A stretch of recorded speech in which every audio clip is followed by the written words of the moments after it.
Comes with Cannons, Chapter 5. War Comes. 2 days later, Truth was awakened in the middle of the night by the scraping, grating noise of the big hearthstone being moved and pushed back into place. She smiled into the dark. Another escaped slave had reached Station 6. The next morning at breakfast, she asked her aunt and uncle, "I heard the hearth last night. Who came to us?" Her uncle answered, "A woman the Gibsons held as a slave.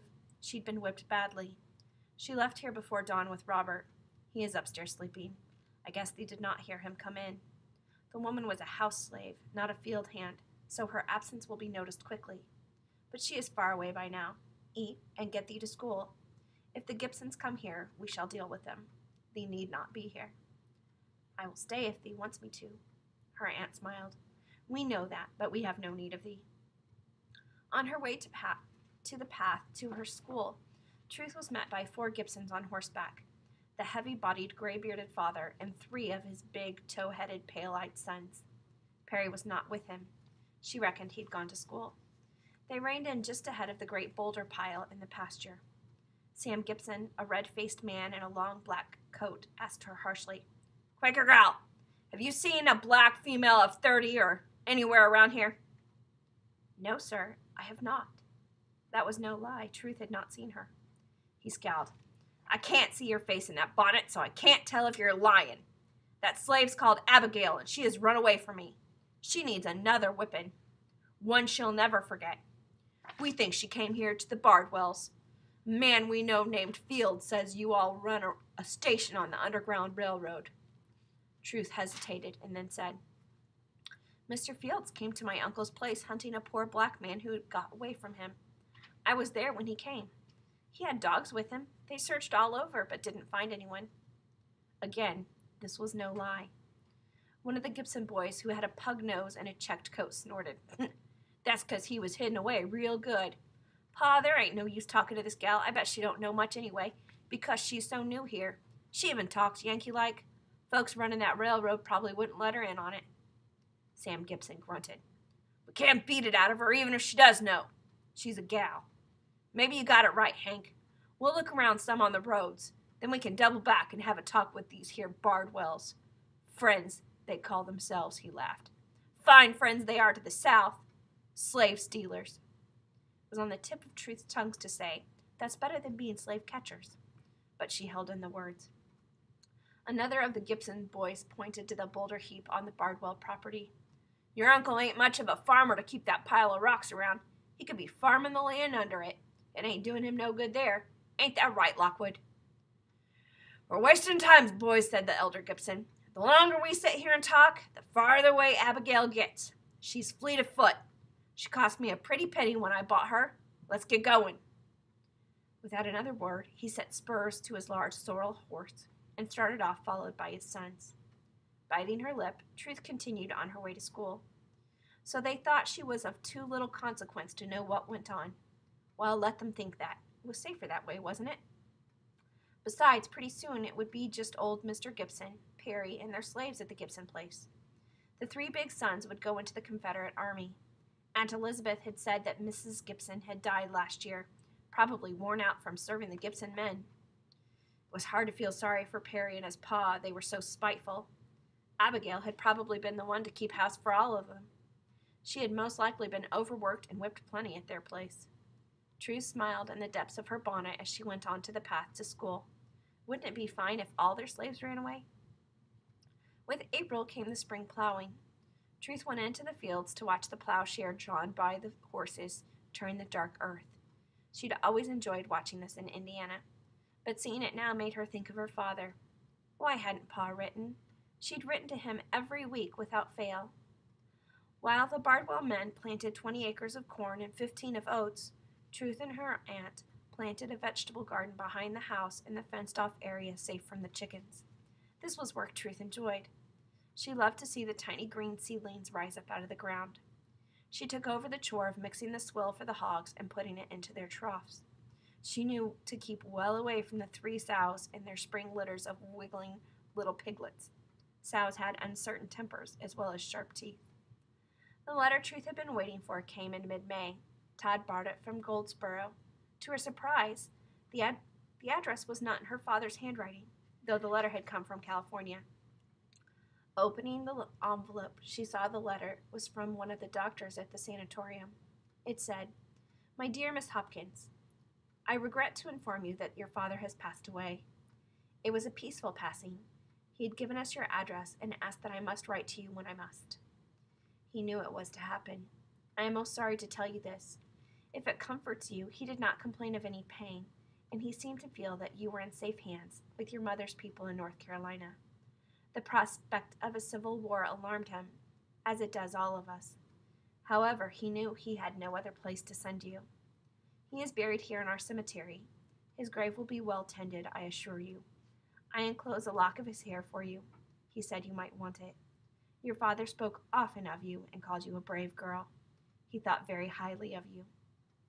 Sincerely, Amos Hara, M.D." Truth let the letter fall and sat down on the top step of the front porch.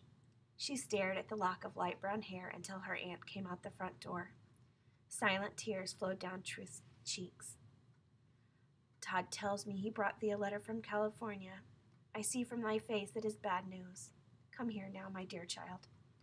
The woman sat down beside her and drew her into her arms. While Truth sobbed, Aunt Elizabeth said, "Cry, cry, little one. Let it out. It must be that thy father died." Truth gasped out, "Yes, he is dead. His doctor sent me a lock of his hair." "That was kind of him. I have a silver locket thee can put it in. A friend who is not a Quaker once gave it to me. I kept it, even though we wear no jewelry. It will not show under thy dress, Truth. Thee now knows about thy father." Truth buried her head in her aunt's shoulder. She cried out, "How can the sun shine when Pa's dead and there's a war coming?" Elizabeth Bardwell did not answer. Instead, she started to rock back and forth, holding Truth, patting her shoulder while they wept together. "I will need thee now, Truth. I will need thee, because I must soon lose Robert and Todd.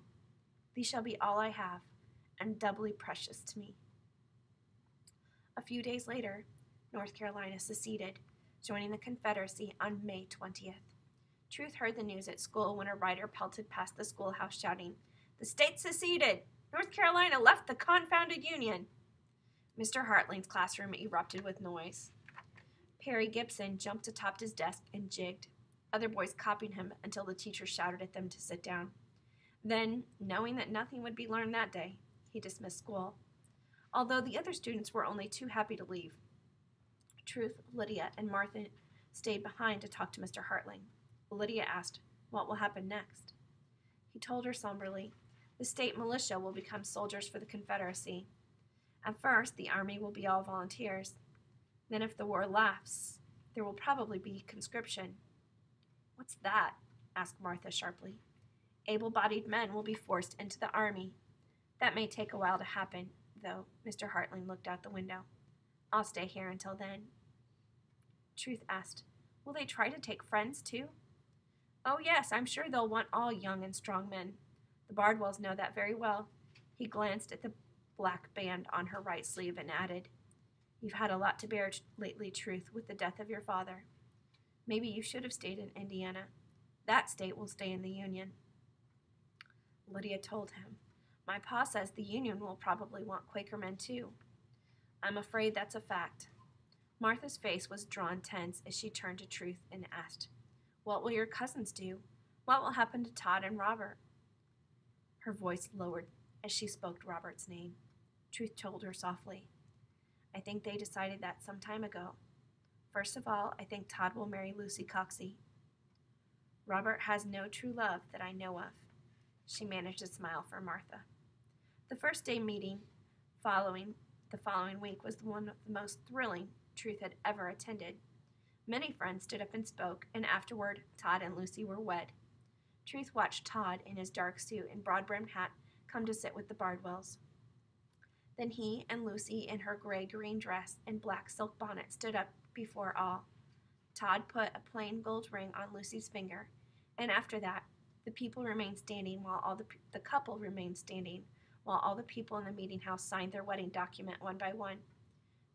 Todd's face shone with happiness, and Truth was sure that in the depths of her bonnet, so did Lucy's.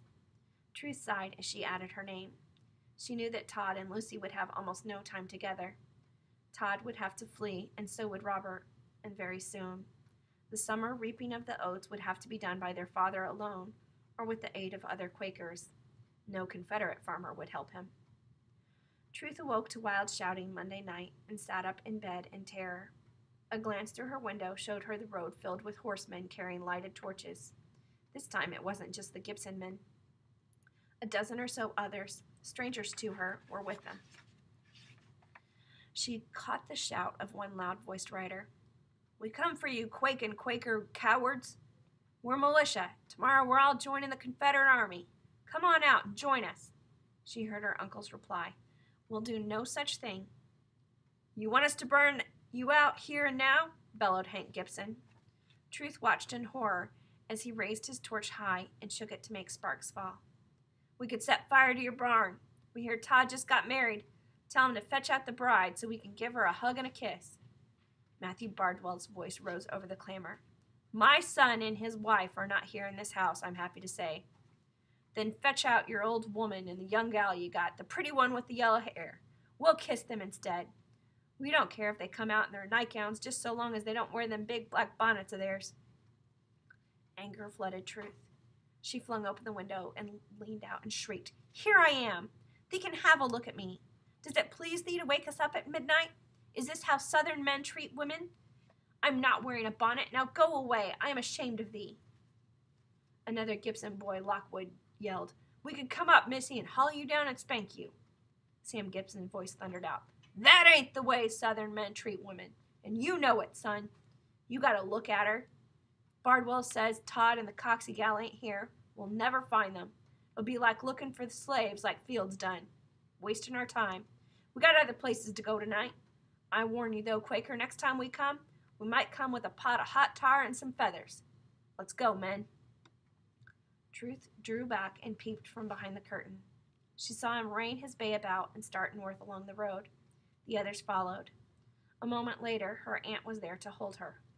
"That was very bold of thee, but foolish, girl. They could have come inside." Robert entered her room, too, carrying a candle.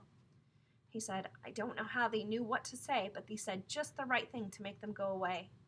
"How did they know?" His mother answered, "The Lord must have prompted her. They feel the light? Southern men are proud of their respect for women, but how would they know that, Truth?" "I didn't know. The words just came to me," said Truth, shivering. Yes, she'd been bold. "Will they come back tonight?" Her aunt replied. "No, they'll probably go to other Quaker farms, perhaps to the Dunns. Robert, get dressed and saddle thy horse. Fetch Todd back here. He and Lucy are staying in a cabin behind the Coxey house at their farm near Bentonville. Have him ride back with thee. The two of thee must leave here before daybreak." "Yes to that," added Matthew Bardwell as he came stamping up the stairs in his long white nightshirt. "While thee rides to bring Todd home, we'll get everything ready for thee to take to Canada." "Canada?" cried Truth. Robert answered, "Canada probably won't come into the war. We'll be safe there. That's where runaway slaves are safest too, from the slave catchers, though some of them stay in the northern states." In the candlelight, Truth saw his face was grim. "The North would take us as soldiers as fast as the South once conscription begins, and we don't know when that time will come." Saying this, Robert turned swiftly and left the room. Elizabeth Bardwell told Truth, "We'll get food and extra clothing ready for the boys to put in their saddlebags. Come down with me now." "I'll get dressed and get money for them from the secret place," said Matthew Bardwell. $100 in gold and silver should take them there. They can sell the horses in the North and take the railroad to Canada.